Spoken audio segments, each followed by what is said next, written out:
વિદ્યાર્થી મિત્રો, ધોરણ 12 કોમર્સ,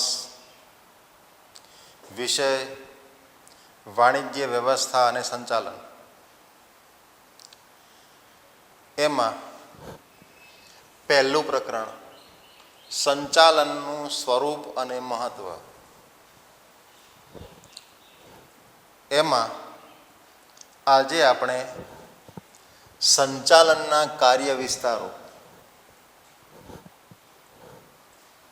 એ મુદ્દાની વિગતવાર સમજૂતી મેળવીશું.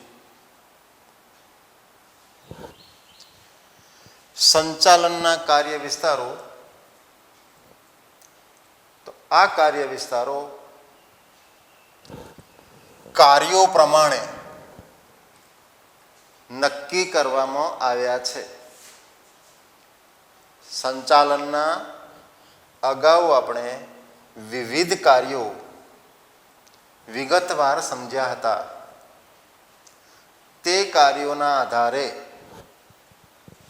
સંચાલનના કુલ 4 કાર્ય વિસ્તારો એ નક્કી કરી શકાય. તો ટૂંકમાં સંચાલનના કાર્ય વિસ્તારો કુલ 4 છે. સૌથી પ્રથમ માર્કેટિંગ એટલે કે બજારીય સંચાલન. બીજો કાર્ય વિસ્તાર માનવ સંસાધન સંચાલન. ત્રીજો નાણાકીય સંચાલન. ચોથું ઉત્પાદન સંચાલન. આમ 4 કાર્ય વિસ્તારો છે. આ ચારેય કાર્ય વિસ્તારોને આપણે ક્રમાનુસાર સમજીએ. પહેલો કાર્ય વિસ્તાર એટલે કે માર્કેટિંગ, બીજા શબ્દોમાં બજારીય સંચાલન પણ કહી શકાય. માર્કેટિંગ અથવા બજારીય સંચાલન. હવે નામ છે માર્કેટિંગ અને ગુજરાતીમાં બજારીય. તો માર્કેટિંગ સંચાલન એટલે શું? બીજા શબ્દોમાં બજારીય સંચાલન એટલે શું? તો બજારમાં કે માર્કેટમાં મુખ્ય કાર્ય શું હોય છે? માર્કેટનું મુખ્ય કાર્ય શું હોય? તો માર્કેટનું મુખ્ય કાર્ય હોય વેચાણ કરવાનું. બજારનું મુખ્ય કાર્ય શું? બજાર શાના માટે હોય? તો વેચાણ કરવા માટે. બજાર શાના માટે? વેચાણ કરવા માટે. તો બજારીય સંચાલન એટલે વેચાણ વધારવાના પ્રયત્નો કરવા. બજાર એ વેચાણ માટે હોય છે અને બજારીય સંચાલન એટલે વેચાણ વધારવાના પ્રયત્નો કરવા. હવે બજારીય સંચાલનમાં કયા કયા કાર્યો કરવામાં આવે અથવા એમાં શું કરવામાં આવે? તો બજારીય સંચાલનમાં માલ કે સેવા ઉત્પાદક પાસેથી ગ્રાહકો સુધી પહોંચાડવાની આ પ્રક્રિયા છે. માલ કે સેવાને ઉત્પાદક પાસેથી ગ્રાહકો સુધી પહોંચાડવાની પ્રક્રિયાને માર્કેટિંગ અથવા બજારીય સંચાલન કહેવામાં આવે છે. તો આમાં શું કરવામાં આવે? તો માલ કે સેવા, માલ પણ હોઈ શકે, વસ્તુ પણ હોઈ શકે અને સેવા પણ હોઈ શકે. માલ અને સેવા બંનેનો સમાવેશ આમાં થાય. માલ કે સેવાને ઉત્પાદક પાસેથી એટલે જે ઉત્પન્ન કરે છે એની પાસેથી ગ્રાહકો સુધી એટલે કે જે લોકો વપરાશ કરે છે, ગ્રાહકો એટલે જે વપરાશ કરે છે તે એમના સુધી પહોંચાડવાની પ્રક્રિયા. તો ઉત્પાદક પાસેથી ગ્રાહક સુધી પહોંચાડવું, એની જે સમગ્ર પ્રક્રિયા છે એ પ્રક્રિયાને માર્કેટિંગ સંચાલન કહે છે. હવે આ પ્રક્રિયામાં શાનો સમાવેશ થાય? પ્રક્રિયા એટલે શું? એક કરતાં વધારે કાર્યો ક્રમાનુસાર કરવામાં આવે તો એને પ્રક્રિયા કહેવાય. તો આમાં કોનો સમાવેશ થાય? તો નાણાંનો વિનિમય. જ્યારે વસ્તુ વેચાય કે સેવા વેચાય ત્યારે બદલામાં નાણાં મળે છે, એટલે નાણાંનો વિનિમય. બજાર સંશોધન એટલે કે નવા બજારોનું સંશોધન કરવું. વિતરણ વ્યવસ્થા એટલે માલ ગ્રાહક સુધી પહોંચાડવાની વ્યવસ્થા એટલે કે વિતરણ વ્યવસ્થા. વેચાણ વૃદ્ધિ એટલે કે વેચાણ વધારવાના પ્રયત્નો કરવા. માલનો સંગ્રહ, તો સંગ્રહ કરવો એ પણ માર્કેટિંગ સંચાલનમાં આવે. હવે સંગ્રહ કઈ રીતે થાય? તો એના માટે વખારો રાખવામાં આવે છે, ગોદામ રાખવામાં આવે છે. તો આ રીતે એનો સંગ્રહ કરવો. વીમો, આ બધી બાબતોનો સમાવેશ માર્કેટિંગ કે બજારીય સંચાલનમાં થાય છે. તો આટલી બાબતોનો સમાવેશ થાય. નાણાંનો વિનિમય એટલે વસ્તુ કે સેવા વેચાય એટલે બદલામાં નાણાં મળે, તો આને વિનિમય કહેવાય. વિનિમય એટલે અદલા બદલી. વસ્તુ વેચાય છે, સામે નાણાં મળે છે, તો નાણાંનો વિનિમય. પછી બજાર સંશોધન, નવા બજારો વધે તો એવા પ્રયત્નો કરવા. વિતરણ વ્યવસ્થા, તો ગ્રાહક સુધી માલ પહોંચાડવાની વ્યવસ્થા. વેચાણ વધે એવા પ્રયત્નો કરવા, માલનો સંગ્રહ કરવો, માલનો વીમો લેવો. આટલી બાબતોનો સમાવેશ માર્કેટિંગ કે બજારીય સંચાલનમાં થાય છે. હવે માર્કેટિંગ સંચાલનના કેટલાક મહત્વના તત્વો. કયા તત્વો? તો એમાં વસ્તુ કે સેવા હોય છે, ભૌતિક વિતરણની નીતિ કે માલનું વિતરણ કઈ રીતે કરવું, એમાં વાહન વ્યવહારનો પ્રશ્ન પણ વિચારવામાં આવે છે. કિંમતની નીતિ, કિંમત કઈ રીતે નક્કી કરવી, તો કિંમતની નીતિ. એમાં ઘણી બધી બાબતો, રોકડેથી માલ વેચવામાં આવે છે કે ઉધારે માલ વેચવામાં આવે છે, સીધો ગ્રાહકને માલ વેચવામાં આવે છે કે વચ્ચે જથ્થાબંધ વેપારી કે છૂટક વેપારી રાખવામાં આવે છે, એના આધારે કિંમત નક્કી થાય. કિંમતમાં અગત્યનું પરિબળ ટેક્સ પણ છે. આપણે સૌ જાણીએ છીએ કે જે વસ્તુ કે સેવા વેચાય એના ઉપર ટેક્સ લાગતો હોય છે, અને ટેક્સના આધારે જ MRP નક્કી થાય છે. તો આ રીતે એની કિંમત નક્કી કરવી. કિંમત નક્કી કરવામાં વટાવનો મુદ્દો પણ ધ્યાનમાં લેવાય છે. એટલે આ રીતે કિંમતની નીતિ. વેચાણ વૃદ્ધિ એટલે કે માલ વધારે કઈ રીતે વેચાય એના પ્રયત્નો કરવા. અને માલનું પેકેજિંગ, તો પેકેજિંગ સારું હોય, મજબૂત હોય, ટકાઉ હોય તો એનું પણ ધ્યાન રાખવું પડે છે. તો આ એના તત્વો છે. હવે જોઈએ માર્કેટિંગ સંચાલનના કાર્યો. એટલે કે માર્કેટિંગ સંચાલને કયા કાર્યો કરવાના હોય છે. તો સૌથી પહેલું કાર્ય છે પેદાશ અથવા પેદાશ મિશ્ર. જે વસ્તુનું ઉત્પાદન થયું એને પેદાશ કહેવાય. અને પેદાશ મિશ્ર એટલે એમાં ફેરફારો કરવા, એનો વિકાસ કરવો, ગુણવત્તા વધારવા માટેના જે પ્રયાસો છે એ પેદાશ મિશ્રમાં આવે. હવે પેદાશમાં બે પ્રકારનું હોય. એક તો કંપની નવી પ્રોડક્ટ બજારમાં મૂકવા જઈ રહી હોય, નવી પ્રોડક્ટ અત્યાર સુધી માર્કેટમાં હાલ અવેલેબલ નથી, નવી જ મૂકવાની છે, તો નવી પ્રોડક્ટ પણ હોઈ શકે, અથવા હાલની પ્રોડક્ટમાં ફેરફાર પણ કરી શકે. આ બંને કામ એમાં થઈ શકે છે. નવી પ્રોડક્ટ અથવા તો હાલની પેદાશ હોય, હાલની વસ્તુ હોય એમાં ફેરફારો કરવા, એના વિકાસ માટે ગુણધર્મોમાં ફેરફાર કરવા. કેવા ફેરફારો કરી શકાય?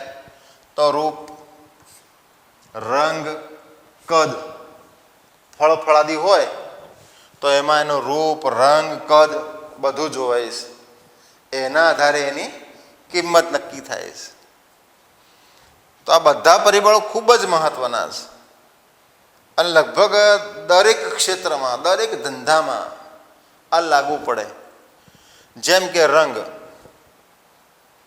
કાર બનાવતી કંપની છે તો દરેક ગ્રાહકોની રંગની પસંદગી જુદી જુદી હોય, એટલે રંગનું પણ ધ્યાન રાખવું પડે. કદ, તો નાના કદની વસ્તુ છે કે મોટા કદની વસ્તુ, એ પણ એટલી જ અગત્યની વસ્તુ છે. ઘણી વસ્તુ નાના કદમાં હોય, કેટલીક વસ્તુ મોટા કદમાં હોય, તો એનું કદ કેટલું છે એ પણ એક અગત્યની બાબત છે. એનો આકાર કેવો છે?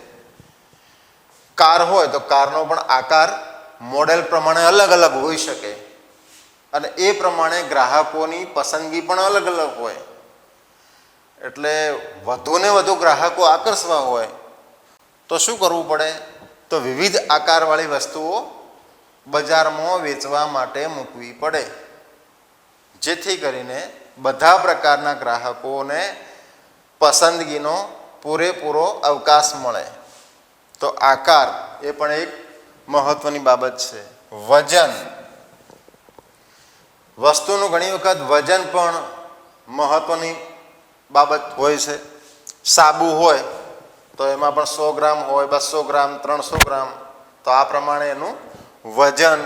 એની છાપ, કંપની જ્યારે વસ્તુ વેચવા માટે મૂકે ત્યારે પેકિંગ ઉપર એની છાપ દર્શાવે છે.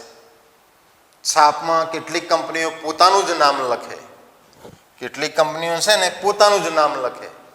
જેમ કે નિરમા, કંપનીનું નામ છે નિરમા કેમિકલ્સ અને સાબુનું નામ પણ નિરમા જ છે, તો પોતાનું નામ. કેટલીક કંપનીઓ વિશિષ્ટ નામ લખે, જેમ કે લક્સ સાબુ, બનાવતી કંપનીનું નામ અલગ છે, હિન્દુસ્તાન યુનિલિવર, પણ સાબુનું નામ લક્સ છે. તો આવી રીતે છાપ નક્કી કરવી. કેટલાક લોકો છાપ માટે નંબરો નક્કી કરે છે, નંબર ઉપરથી ઓળખ થાય, તો આ રીતે એની છાપ નક્કી કરવી. ચા હોય તો એમાં અલગ અલગ નંબરનો દાણો હોય, તો અંદર દાણો જ, પણ અલગ અલગ નંબર આપવામાં આવે, તો આ રીતે એની છાપ નક્કી કરવી. પેકિંગ, આ બહુ મહત્વની બાબત છે. આ જે છે ને એમાં સૌથી મહત્વની બાબત હોય ને તો પેકિંગ. સારું પેકિંગ, આકર્ષક પેકિંગ, મજબૂત પેકિંગ એ ગ્રાહકોને આકર્ષે છે. ગ્રાહક દુકાનની અંદર સરળતાથી પોતાને જે વસ્તુ ખરીદવી હોય તે પેકિંગ પરથી જ ઓળખી શકે છે. દુકાનમાં અત્યારે તો મોટા ભાગની દુકાનો જેમાં ગ્રાહકો ફરીને જાતે ખરીદી કરતા હોય છે, તો એમાં જો પેકિંગ ખૂબ જ સારું હશે તો ગ્રાહકો દૂરથી જ એ વસ્તુને ઓળખી જશે અને ગ્રાહકને ગમે એવું પેકિંગ હોવું જોઈએ. પેકિંગ વખતે વસ્તુનો પ્રકાર પણ જોવાય છે. મજબૂત અને ટકાઉ વસ્તુ તો એનું પેકિંગ અલગ રીતે થાય, પ્રવાહી વસ્તુ તો એનું પેકિંગ અલગ રીતે થાય. એમાં પ્લાસ્ટિકનો ઉપયોગ થઈ શકે. પ્રવાહી વસ્તુ હોય જેમ કે દવા, તો એમાં કાચની શીશીનો પણ ઉપયોગ કરી શકાય. તેલ હોય, ખાદ્ય તેલ, તો એમાં ટીનનો ઉપયોગ થાય અથવા તો બોટલનો ઉપયોગ થાય. તો આ રીતે પેકિંગ પણ ખૂબ જ કાળજીપૂર્વક નક્કી કરવું પડે. કાર્ય સંબંધી ખાતરી, જે વસ્તુ છે એ વસ્તુ શું કાર્ય કરશે એ પણ એની ખાતરી દર્શાવવી પડે છે. કોઈ દવા હોય તો એ દવા કયા રોગમાં કામ કરશે તો એની ખાતરી એના ઉત્પાદકો આપતા હોય છે. વેચાણ પછીની સેવાઓ, વસ્તુ વેચ્યા પછી ઉત્પાદકની જવાબદારી સમાપ્ત થઈ જતી નથી. એ પછી પણ એને સેવાઓ આપવી પડે છે. ગ્રાહકોને ટકાવી રાખવા માટે અને નવા ગ્રાહકો મેળવવા માટે વેચાણ પછીની સેવાઓ એ નિર્ણાયક સાબિત થતી હોય છે. સેવાઓ નિર્ણાયક સાબિત થતી હોય છે. વેચાણ પછીની કેવી કેવી સેવાઓ હોઈ શકે તો જેમ કે ગ્રાહક વસ્તુ ખરીદે તો એના ઘર સુધી વસ્તુ મોકલી આપવી, જેને હોમ ડિલિવરી કહેવાય. એ વસ્તુ ઇલેક્ટ્રોનિક વસ્તુ હોય તો ગ્રાહકને ફિટ કરી આપવી, એને ફિટિંગ કરી આપવું, તો વેચાણ પછીની સેવા કહેવાય. એના પછી ગેરંટી કે વોરંટી આપવી. ગેરંટી એટલે વસ્તુનું રિપ્લેસમેન્ટ કરવું અને વોરંટી એટલે જે પાર્ટ બગડે એને રિપેર કરવો. તો એમાં પણ કંપનીઓ અલગ અલગ પ્રકારની મુદત આપે છે. કોઈની 1 વર્ષની વોરંટી, કોઈની 5 વર્ષની વોરંટી, કોઈની 10 વર્ષની વોરંટી. આ ગેરંટી ને વોરંટી એ પણ વેચાણ પછીની સેવાઓમાં આવે. મોટરસાયકલ હોય, કાર હોય તો એની અમુક સર્વિસો ફ્રી આપવામાં આવે છે. મોટરસાયકલ ખરીદો ને તો અમુક સર્વિસો ફ્રી આપવામાં આવે છે, તો એને પણ વેચાણ પછીની સેવા કહેવાય. પેદાશ વૈવિધ્યકરણ, તો જે વસ્તુ હોય એમાં વિવિધતા લાવવી. જેમ કે લાઈફબોય સાબુ, તો એમાં પણ વિવિધતા છે કે લાઈફબોય નીમ, તો એ રીતે એમાં વિવિધતા લાવવી. તો પેદાશ અને પેદાશ મિશ્ર પહેલું કાર્ય. તો માર્કેટિંગ સંચાલનના કાર્યો છે, એમાં પહેલું કાર્ય પેદાશ અથવા પેદાશ મિશ્ર. બીજું કાર્ય કિંમત. તો કિંમત કઈ રીતે રાખવી, કિંમત કેવી હોવી જોઈએ? પહેલાં તો કિંમત કેવી હોવી જોઈએ તો ગ્રાહકોને યોગ્ય ગુણવત્તાવાળી વસ્તુ વ્યાજબી કિંમતે મળે તે પ્રમાણની કિંમત હોવી જોઈએ. ગ્રાહકોને યોગ્ય ગુણવત્તાવાળી વસ્તુ વ્યાજબી કિંમતે મળે. ગુણવત્તા સારી હોય અને કિંમત પણ વ્યાજબી હોય, બંને બાબતો જોવાની. ક્વોલિટી અને પ્રાઇસ બંને વ્યવસ્થિત હોય. તો એમાં કઈ બાબતો જોવાય? વેચાણની નીતિ, કે વસ્તુ કઈ રીતે વેચવામાં આવે છે, રોકડેથી કે ઉધાર કે હપ્તેથી. અત્યારે હપ્તેથી અને EMI કહેવામાં આવે છે. EMI એક સરખા ઇન્સ્ટોલમેન્ટ નક્કી કરવા. તો આ રીતે હપ્તા પદ્ધતિથી. શાખ નીતિ એટલે જો ઉધારે વેચવામાં આવે, શાખ એટલે ઉધાર વેચવામાં આવે તો એમાં મુદત કેટલી રાખવી એ જોવામાં આવે. વટાવ, વટાવ કેટલો આપવો, એમાં રોકડ વટાવ કેટલો આપવો. જથ્થાબંધ વેપારી કે છૂટક વેપારી વસ્તુ વેચે છે કે એમાં મધ્યસ્થીઓનું કમિશન છે, આ બધી બાબતો ધ્યાનમાં લઈ અને એની કિંમત નક્કી થતી હોય છે. તમે જોશો તો પેકિંગ ઉપર લખેલું હશે કે MRP, મેક્સિમમ રિટેલ પ્રાઇસ, મહત્તમ છૂટક કિંમત. એમાં ઘણી વખત GST, પહેલાં LT એક્સ્ટ્રા હતું એટલે કે લોકલ ટેક્સીસ એક્સ્ટ્રા, હવે ઇન્ક્લુડ GST થઈ ગયું. GSTનો મતલબ થાય ગુડ્સ એન્ડ સર્વિસ ટેક્સ, માલ અને સેવા પરનો વેરો. આ બધી ગણતરી કર્યા પછી કિંમત નક્કી કરવામાં આવે છે. કિંમતમાં એકલું ગ્રાહકને પોસાય એવું એ ના હોવું જોઈએ. એકલું ગ્રાહકને પોસાય, ગ્રાહકને ફાયદો થાય એવું એ નહીં હોવું જોઈએ. જે ઉત્પાદક છે એને મૂડી રોકી હોય એના ઉપર વ્યાજબી વળતર મળે એ પણ જોવું જોઈએ. તો ગ્રાહકને વ્યાજબી કિંમત અને ઉત્પાદકને વ્યાજબી નફો આ બંને જરૂરી છે.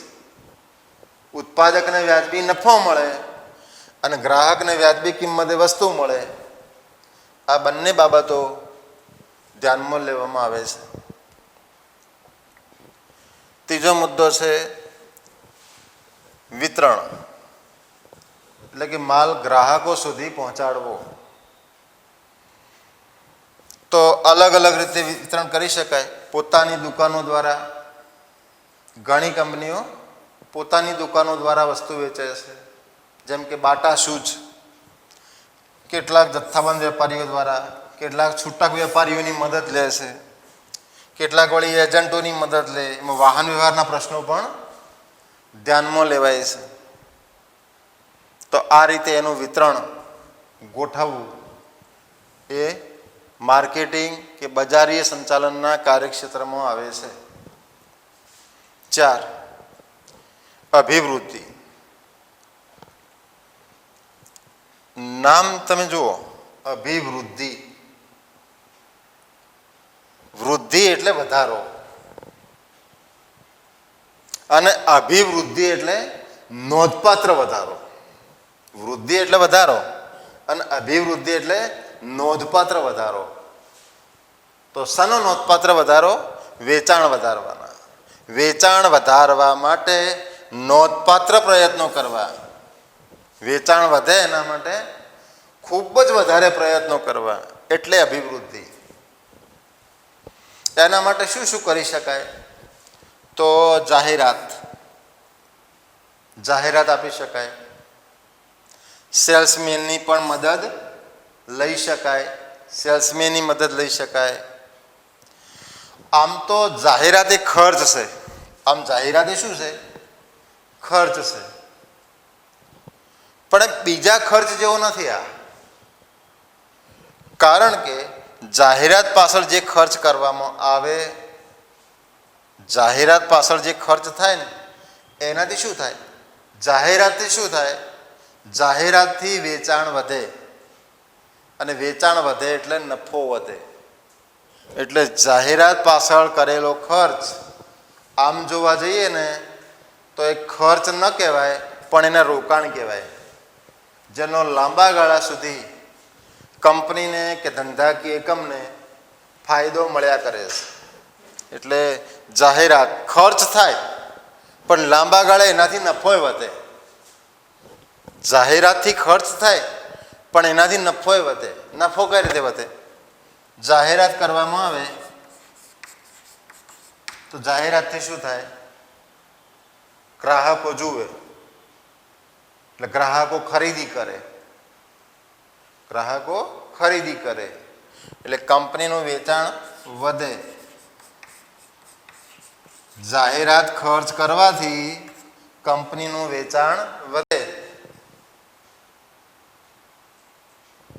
અને વેચાણ વધે એટલે આપોઆપ નફો પણ વધે. ઈ કોમર્સ વાળી કંપનીઓ છે જે ઓનલાઈન વસ્તુ વેચી રહી છે, એમેઝોન હોય કે ફ્લિપકાર્ટ હોય, તો એમને તો ધંધાનો મોટો આધાર જાહેરાત ઉપર જ છે. કારણ કે જાહેરાતથી જ ગ્રાહકો એ વસ્તુ જોઈ શકે છે અને ખરીદીનો ઓર્ડર આપી શકે છે. એટલે જાહેરાત ખર્ચ એનાથી શું થાય? વેચાણ વધે. વેચાણ વધે એટલે શું થાય? નફો વધે. આ બધું એકબીજા સાથે સંકળાયેલું છે. તો પહેલો મુદ્દો હતો માર્કેટિંગ, બજારીય સંચાલન. તો માલ કે સેવા ઉત્પાદક પાસેથી ગ્રાહકો સુધી પહોંચાડવાની પ્રક્રિયા. ઉત્પાદન થાય ત્યાંથી ગ્રાહકો સુધી પહોંચાડવાની પ્રક્રિયા. જેમ કે વીજળી છે તો વીજળી જો ઉત્પન્ન થાય, વીજળી જો ઉત્પન્ન થાય ત્યાંથી એને ગ્રાહકના ઘર સુધી, જેમ કે વીજળી જો ઉત્પન્ન થાય ત્યાંથી શું કરવામાં આવે? ગ્રાહક સુધી એને પહોંચાડવામાં આવે. તો જ્યાંથી વીજળી ઉત્પન્ન થાય ત્યાંથી પછી એનું ડિસ્ટ્રીબ્યુશન કરવામાં આવે.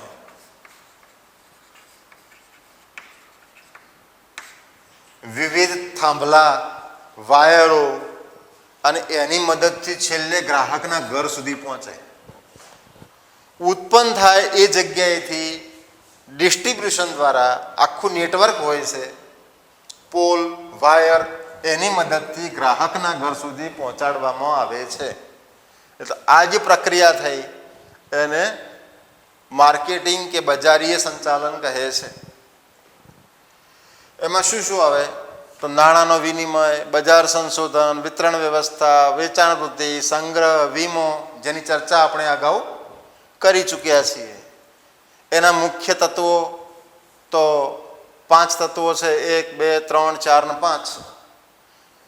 કાર્યો તો કુલ 4 કાર્યો યાદ રાખવાના. પેદાશ અથવા પેદાશ મિશ્ર, તો નવી વસ્તુ હોય કે જૂની વસ્તુનો વિકાસ કરવાનો હોય તો એમાં રૂપ, રંગ, કદ, આકાર, વજન, છાપ, પેકિંગ બધી બાબતો ધ્યાનમાં રાખવી પડે. કિંમત તો ગ્રાહકને સારી ગુણવત્તા અને વ્યાજબી ભાવ બંને બાબતો જોવાની.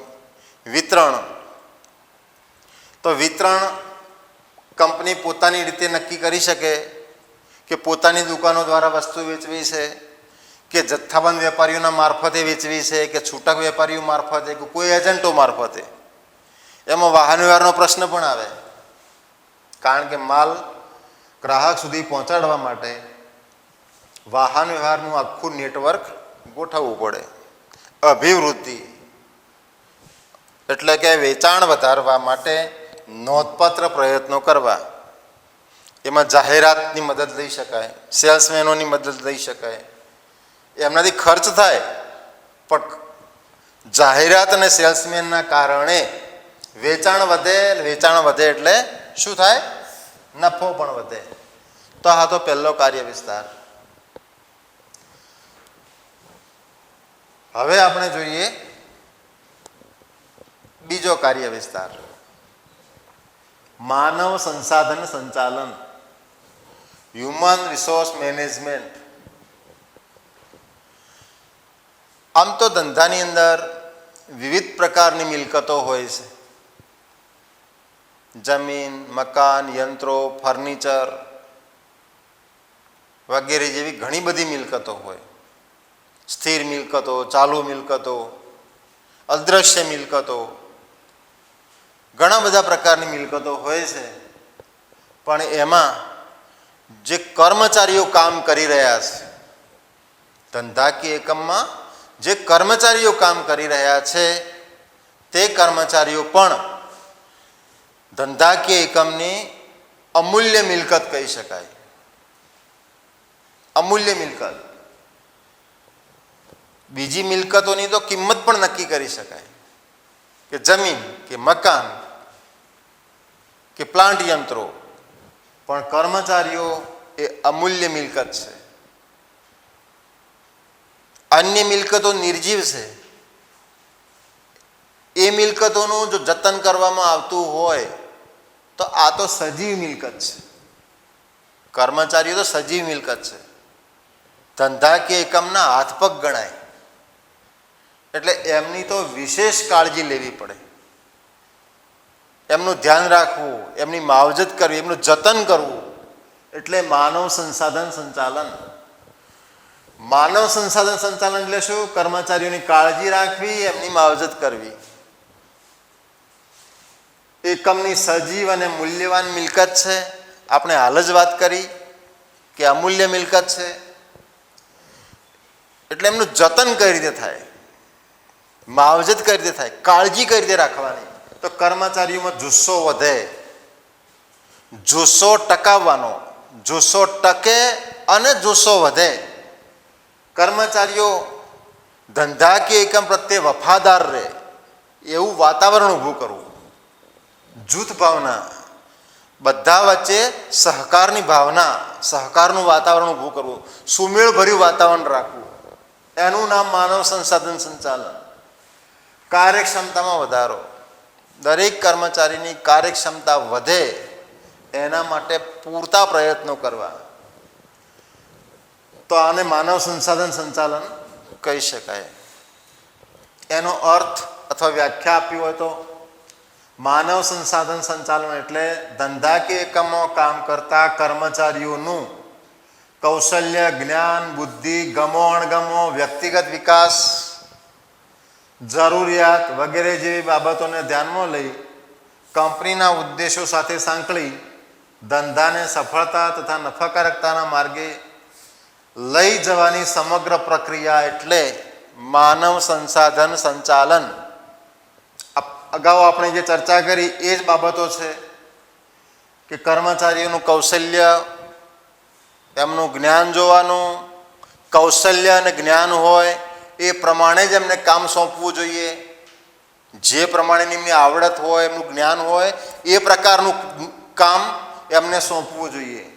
એમની બુદ્ધિ પ્રમાણે કામ સોંપવું જોઈએ.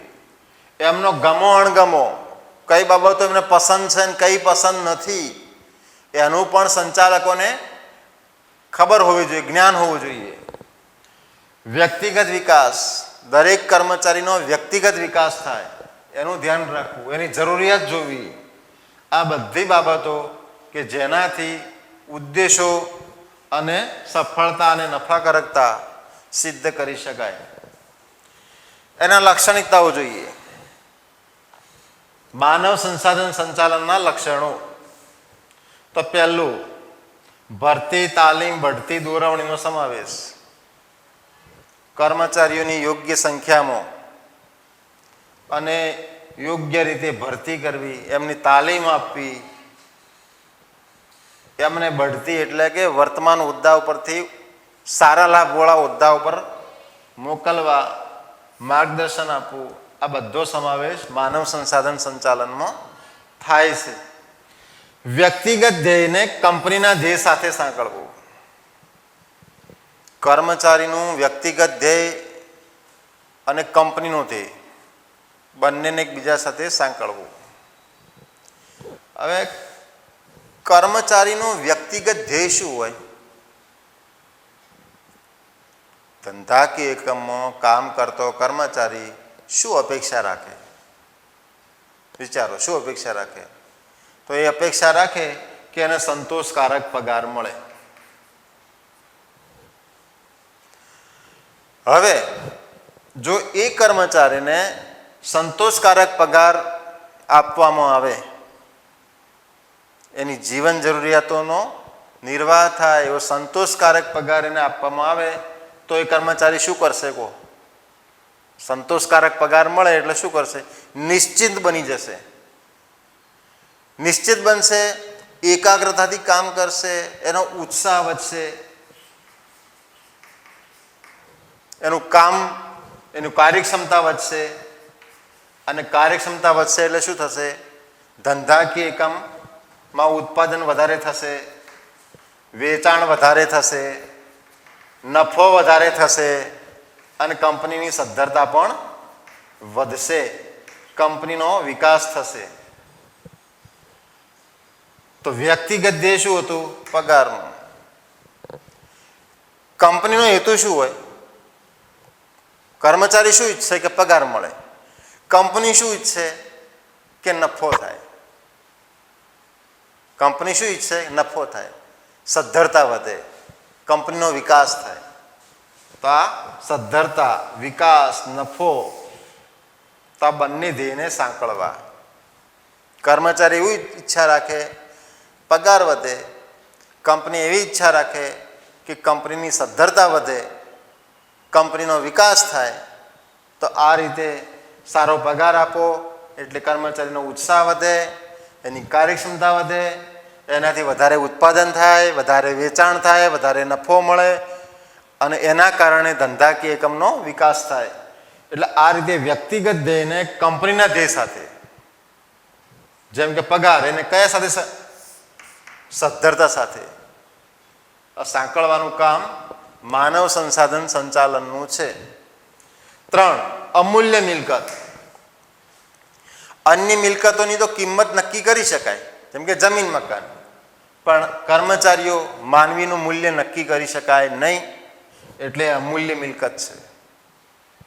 જેમ એનું જતન કરવામાં આવે એમ એનું કાર્યક્ષમતા વધે, એટલે અમૂલ્ય મિલકત છે. તાલીમ અને વિકાસ. કર્મચારીઓને તાલીમ અને વિકાસ આપવાથી એમની કાર્યક્ષમતા વધે છે. કર્મચારીઓનું મૂલ્યાંકન. સમયાંતરે કર્મચારીઓનું મૂલ્યાંકન પણ કરવું જોઈએ. કયો કર્મચારી કેવું કામ કરે છે એના આધારે એમનું પ્રોત્સાહન પણ આપવું જોઈએ. ફેરબદલીનો દર ઘટાડી શકાય. કર્મચારીને સંતોષકારક પગાર મળે તો એ નોકરી છોડી અને અન્યત્ર ચાલ્યો જતો નથી. કંપનીની અંદર સ્થાયી રીતે કાયમ માટે ટકી રહેશે. એટલે કંપનીમાં ફેરબદલીનો દર, કર્મચારીઓની ફેરબદલીનો દર ઘટે છે. જુસ્સો અને કાર્યક્ષમતામાં વધારો. કર્મચારીઓના જુસ્સામાં અને કાર્યક્ષમતામાં વધારો થાય છે. તો આ 7 એના લક્ષણો. હવે જોઈએ એનું મહત્વ.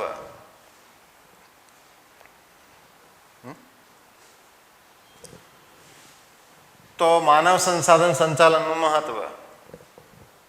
મહત્વમાં પહેલો મુદ્દો કાર્યક્ષમતામાં વધારો. આમ તો લક્ષણો છે ને એમાંથી પણ મહત્વના મુદ્દાઓ મળે, જેમ કે કાર્યક્ષમતામાં વધારો. તો જોયું તમે, કાર્યક્ષમતામાં વધારો એને તમે મહત્વ તરીકે પણ લખી શકો. લક્ષણો જોવાના અને એમાંથી કેટલાક લક્ષણો જે તમે મહત્વમાં પણ લખી શકો છો. નફાકારકતામાં વધારો. કર્મચારીઓ સારી રીતે કામ કરે તો ધંધાની નફાકારકતા વધે છે. એકમની પ્રતિષ્ઠામાં વધારો. જે ધંધાકીય એકમમાં સંતુષ્ટ કર્મચારીઓ હોય, કર્મચારીઓ સંતુષ્ટ હોય તો એની પ્રતિષ્ઠા પણ વધે છે. વસ્તુ કે સેવાની ગુણવત્તાના ઊંચા ધોરણો.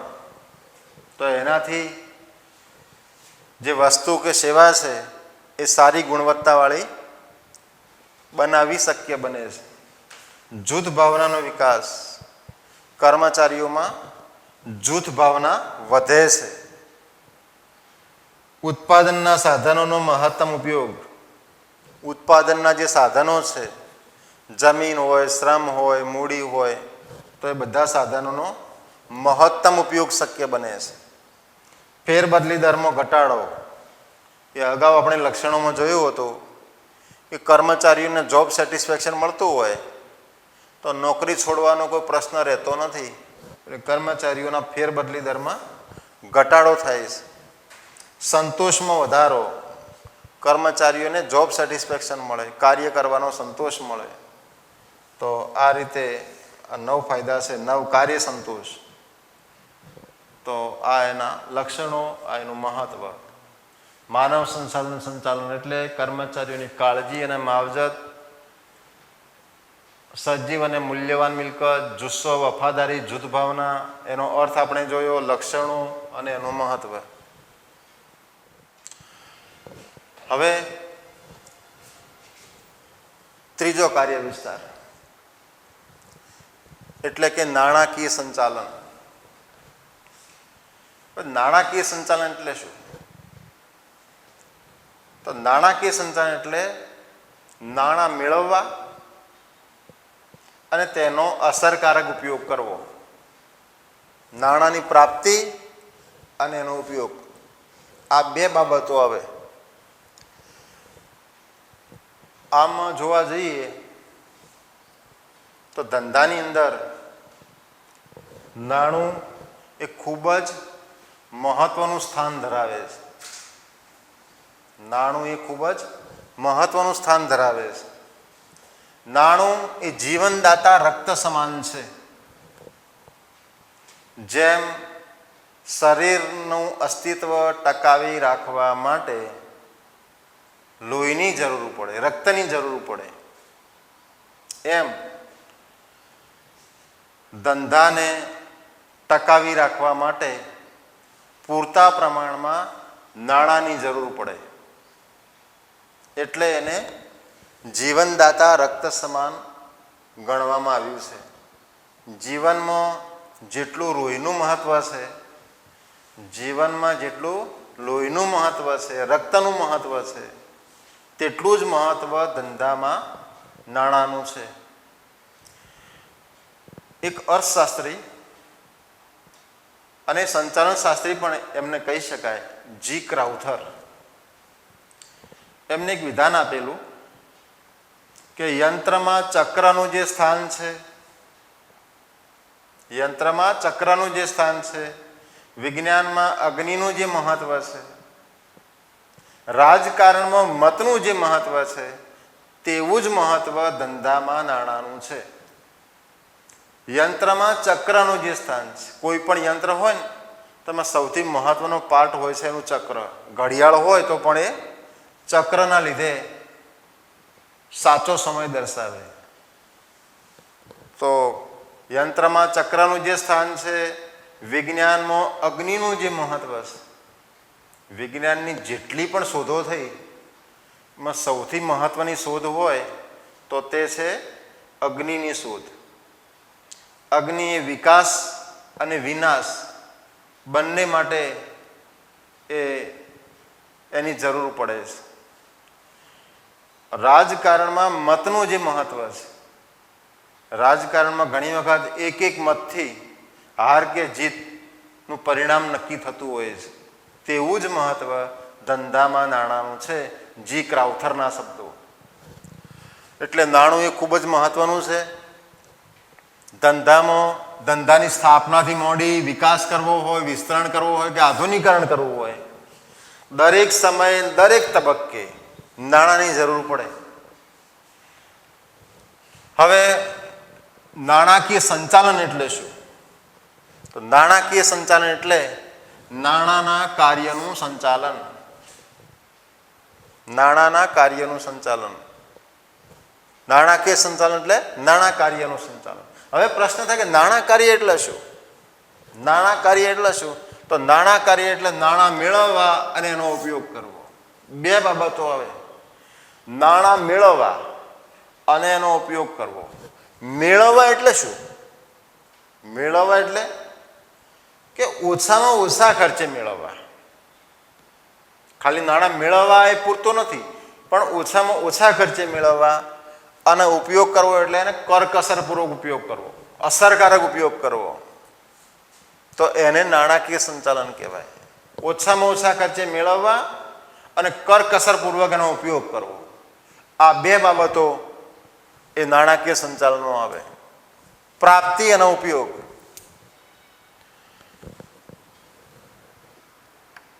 કરકસર એટલે ફાળવણી ખૂબ જ વિચારીને કરવી જોઈએ, જેથી કરીને ધ્યેય સિદ્ધ કરી શકાય. એના કાર્યો. પહેલું કાર્ય છે નાણાંની જરૂરિયાતો નક્કી કરવી, કે નાણાંની શું જરૂરિયાતો છે. સ્થિર મિલકત પાછળ કેટલા નાણાંની જરૂર પડશે, ચાલુ મિલકતો પાછળ કાર્યશીલ મૂડી કેટલી જોઈશે, એના આધારે નાણાંની જરૂરિયાતો નક્કી કરવી. કાર્યશીલ મૂડી એટલે રોજબરોજના ખર્ચા ચૂકવવા માટે. આકસ્મિક જરૂરિયાત માટે કેટલી મૂડીની જરૂર પડશે, તો સ્થિર મિલકત, ચાલુ મિલકત, કાર્યશીલ મૂડી, આકસ્મિક જરૂરિયાત બધું ધ્યાનમાં લઈ અને નાણાંની જરૂરિયાત નક્કી કરવામાં આવે છે. સમયની દ્રષ્ટિએ નાણાંનું આયોજન. કેટલા સમય માટે નાણાંની જરૂર છે, બહુ મહત્વની બાબત છે આ. કેટલા સમય માટે? તો લાંબા ગાળા માટે જરૂર છે કે મધ્યમ ગાળા માટે કે ટૂંકા ગાળા માટે? તો સમયની દ્રષ્ટિએ અંદાજપત્ર બનાવવાનું. અંદાજપત્ર એટલે આવક અને ખર્ચના અંદાજો દર્શાવતું પત્ર. આવકની ફાળવણી કરવી. જે આવક છે એની ફાળવણી વ્યવસ્થિત રીતે કરવી, એ કામ નાણાકીય સંચાલનનું છે. મૂડી માળખાનો વિચાર અને નાણાં પ્રાપ્તિ સ્થાનો પસંદ કરવા. મૂડી મેળવવા માટે વિવિધ પ્રાપ્તિ સ્થાનો છે. જેમ કે ઇક્વિટી શેર મૂડી દ્વારા મૂડી મેળવી શકાય, પ્રેફરન્સ શેર દ્વારા મેળવી શકાય, ડિબેન્ચર દ્વારા મેળવી શકાય, જાહેર થાપણો, નફાનું પુનરોકાણ. તો આવા પ્રાપ્તિ સ્થાનો પસંદ કરવા. નાણાં મેળવવા માટેની કાર્યવાહી કરવી. કોઈ પણ નાણાં મેળવવા હોય તો કાર્યવાહી કરવી પડે. ઇક્વિટી શેર દ્વારા નાણાં મેળવવા હોય તો કંપનીને શું કરવું પડે? વિજ્ઞાપન પત્ર બહાર પાડવું પડે, જેને આઈપીઓ કહેવાય છે અથવા તો એફપીઓ કહેવાય છે. તો આ રીતે નાણાં મેળવવાની કાર્યવાહી કરવી. બેંકમાંથી લોન લેવી હોય તો એના માટે પણ કાર્યવાહી કરવી પડે છે. નાણાંનો ઉપયોગ અને અંકુશ, નાણાંનો અસરકારક ઉપયોગ થાય, કરકસરપૂર્વક ઉપયોગ થાય, એ ધ્યાનમાં લેવું. ઉપયોગ એટલે અસરકારક ઉપયોગ. નાણાકીય નીતિ નક્કી કરવી, નાણાકીય નીતિ નક્કી કરવી એ પણ નાણાકીય સંચાલનનું કાર્યક્ષેત્ર ગણાય. કરવેરાનું આયોજન,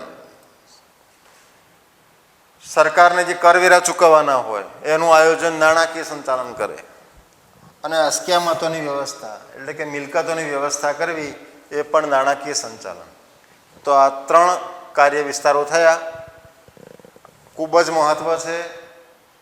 શરીરમાં જે લોહીનું મહત્વ, રક્તનું મહત્વ, એવું જ મહત્વ ધંધામાં નાણાંનું છે. સ્થાપનાથી માંડીને દરેક સમયે નાણાંની જરૂર પડે. અર્થ નાણાકીય સંચાલન એટલે નાણાં કાર્યનું સંચાલન. નાણાં કાર્યમાં શનો સમાવેશ થાય? તો નાણાં મેળવવા અને ઉપયોગ કરવો. એના કાર્યો તો આપણે 10 કાર્યો જોયા. તો આ 3 કાર્ય વિસ્તારો એ તમે બરાબર સમજ્યા.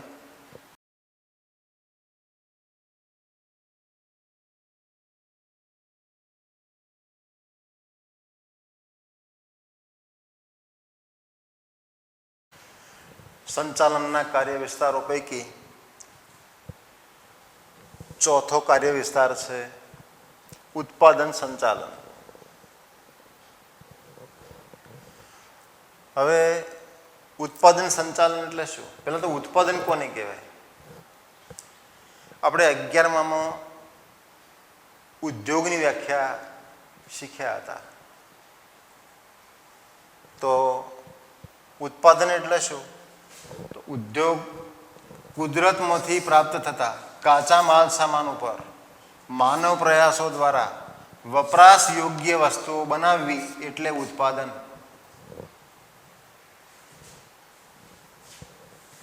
કુદરતમાંથી જે કાચો માલ સામાન છે, કુદરતમાંથી પ્રાપ્ત થતો કાચો માલ સામાન, એના ઉપર માનવ પ્રયાસો દ્વારા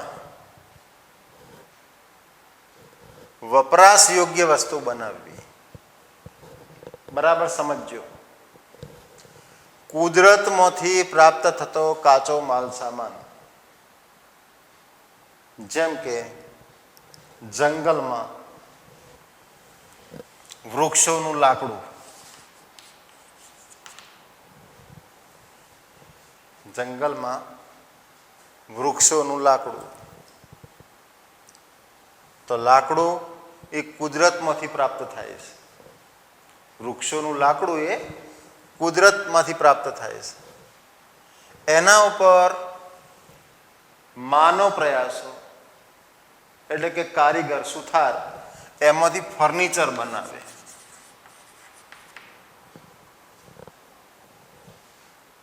તો ઉત્પાદન, એને ઉદ્યોગ કહી શકાય. બીજા શબ્દમાં ઉત્પાદન કહી શકાય. રૂ હોય એમાંથી કાપડ બનાવવું, તો રૂ એ કુદરતી છે. પાણીમાંથી બરફ બનાવવો. તો આ રીતે કાચા માલ સામાન ઉપર માનવ પ્રયાસો દ્વારા ગ્રાહક વાપરી શકે એવી વસ્તુ બનાવી, એનું નામ ઉત્પાદન. આ ગ્રાહકોને એમની જે વિવિધ જરૂરિયાતો હોય એને સંતોષવાની શક્તિની વસ્તુઓ અને સેવાઓનું સર્જન કરવું, એને ઉત્પાદન કહેવાય. ગ્રાહકોની જે જરૂરિયાતો હોય એ જરૂરિયાતો સંતોષવાની શક્તિ ધરાવતી, ગ્રાહકોની જે જરૂરિયાતો હોય એ સંતોષવાની શક્તિ ધરાવતી વસ્તુઓ અને સેવાઓનું સર્જન કરવું. આશનો અર્થ આ ઉત્પાદન. ઉત્પાદન કોને કહેવાય આપણે સમજ્યા. હવે ઉત્પાદન સંચાલન એટલે શું? ઉત્પાદન સંચાલન એટલે ઉત્પાદનનું સંચાલન કરવું. એમાં શું આવે? તો એમાં ઉત્પાદનનું આયોજન આવે, એનો કાર્યક્રમ નક્કી કરવો, સંકલન એટલે કે એક સૂત્રતા જાળવવી, દોરવણી અને અંકુશ, આટલી બધી બાબતોનો સમાવેશ થાય. એનો અર્થ જોઈએ કે ઉત્પાદન સંચાલન એ ઉત્પાદનનું આયોજન કરવાની, કાર્યક્રમ નક્કી કરવાનો. તમે જુઓ, આયોજન, પછી કાર્યક્રમ, પછી તમે જુઓ સંકલન, દોરવણી અને અંકુશ. આ 5 બાબતો એટલે ઉત્પાદન સંચાલન. જેને વ્યાખ્યા યાદ રાખવામાં તકલીફ પડે એ વિદ્યાર્થી આ પહેલો પોઈન્ટ ટૂંકમાં યાદ રાખશે તો પણ તમે ઉત્પાદન સંચાલનની વ્યાખ્યા લખી શકશો. તો ઉત્પાદન સંચાલનના કાર્યો કયા કયા એ આપણે હવે સમજીએ. ઉત્પાદન આયોજન. તો જે વસ્તુનું ઉત્પાદન કરવાનું છે તેનું આયોજન કરવું. કઈ ટેકનોલોજીથી ઉત્પાદન કરવું, શ્રમ પ્રધાન ટેકનોલોજી કે મૂડી પ્રધાન ટેકનોલોજી, માનવ શ્રમનો ઉપયોગ કેટલો કરવો, યંત્રોનો ઉપયોગ કેટલો કરવો, ક્યારે કેટલા પ્રમાણમાં ઉત્પાદન કરવું, તો આ ઉત્પાદન આયોજનમાં આવે. ઉત્પાદન સંશોધન. જે વસ્તુનું ઉત્પાદન થાય છે એ ઓછા ખર્ચે, જે વસ્તુનું ઉત્પાદન થાય એ વસ્તુ ઓછા ખર્ચે અને સારી ગુણવત્તાવાળી બને. તો એના માટે સતત સંશોધનો કરવા. વધુને વધુ ગુણવત્તા સારી બને એના માટે સંશોધનો કરવા. કેટલાક ધંધાકીય એકમો એના માટે પોતાની એક પ્રયોગશાળા પણ રાખે છે. વૈજ્ઞાનિકોની ટીમ, સંશોધકોની ટીમ એની અંદર કામ કરતી હોય કે જેનાથી વધુને વધુ સારી ગુણવત્તાવાળી વસ્તુ એ બનાવી શકાય. તો ઉત્પાદન સંશોધન, ઓછા ખર્ચે અને સારી ગુણવત્તાવાળી, વિવિધતાવાળી વસ્તુ બનાવવી, ગ્રાહકની જરૂરિયાત હોય એવી વસ્તુ બનાવવી. 3, વસ્તુ વિકાસ અને પેદાશ મિશ્રની પસંદગી. વસ્તુ વિકાસ એટલે તમને યાદ હોય તો આપણે માર્કેટિંગ સંચાલનમાં ભણ્યા હતા. તમે જો પેદાશ અને પેદાશ મિશ્રમાં એ ભણ્યા હતા. તો વિકાસ માટે એનો રૂપ, રંગ, કદ, આકાર એ બધું આવે એમાં. રૂપ, રંગ, કદ, આકાર, વજન, છાપ, પેકિંગ, આ બધું વસ્તુ વિકાસ. એની પસંદગી કરવી કે કેટલું કદ રાખવું, કેવો આકાર રાખવો, કેટલું વજન રાખવું, કેટલું છાપ, એ બધું નક્કી કરવું. એને વસ્તુ વિકાસ કહેવાય અને પેદાશ મિશ્ર કહેવાય. 4, ટેકનોલોજી તેમજ યંત્રોની પસંદગી કરવી. અત્યારે ઘણી બધી પ્રકારની ટેકનોલોજી ઉપલબ્ધ છે. તો એમાંથી શ્રેષ્ઠ ટેકનોલોજી અને ઓછા ખર્ચે પ્રાપ્ત થાય એવી રીતની ટેકનોલોજી અને એ પ્રકારના યંત્રોની પસંદગી કરવી. 5, ધંધાના સ્થાનની પસંદગી. કઈ વસ્તુ કઈ જગ્યાએ બનાવવી તેમજ વિન્યાસનો નિર્ણય લેવો. આ શબ્દ તમને નવો લાગશે, વિન્યાસ. વિન્યાસ એટલે શું? વિન્યાસ એટલે યંત્રોની કારખાનામાં ગોઠવણી કરવી. જે યંત્રો છે એ યોગ્ય યંત્ર યોગ્ય સ્થાને હોવું જોઈએ. જે યંત્ર છે ને એના યોગ્ય સ્થાને હોવું જોઈએ. એને વિન્યાસ કહેવાય. 6, માલ સામગ્રી અને ઉત્પાદન માટે જરૂરિયાતોનો અંદાજ મેળવવો.